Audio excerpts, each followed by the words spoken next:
The Israel Defense Forces released this footage of its attack on rocket launch sites in Lebanon. 2 rockets struck inside Israel. 1 rocket hit an open area near Kiryat Shimona, a community of about 20,000, and another was intercepted by the Iron Dome anti-missile defense system. Observers believe a Palestinian group launched the rockets, but the Israel Defense Forces warned Lebanon it would be held responsible for any attacks from its territory.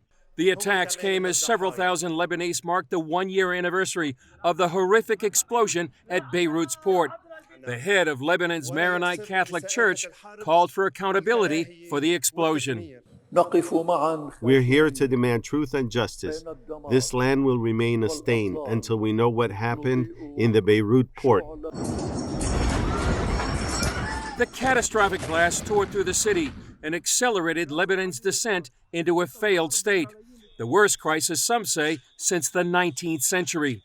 Lebanon suffers from fuel shortages, power blackouts, lack of medical supplies, and a financial crisis where the currency has lost most of its value. The country hasn't had a functioning government for months. Many blame a corrupt, dysfunctional political class for the crisis. The other culprit, some say, is the Islamic terrorist group Hezbollah, which is supported by Iran. This Lebanese journalist called Hezbollah an occupying force of Iran and blamed the terror group for destroying what was once called the Switzerland of the Middle East.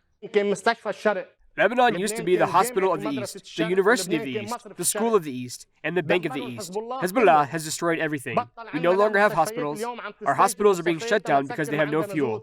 All the university professors immigrate from this country. With Lebanon on the verge of collapse, Middle East analyst Jacques Neria believes the country could be ripe for a takeover by Hezbollah. I think that the only ones who will be the winners are Hezbollah, because economically, financially, they are best organized, and they are assisted by Iran, who just sends millions of dollars to Hezbollah, and Hezbollah has already created a parallel state, and it will take no time for Hezbollah to take over if such an instruction is given by Tehran.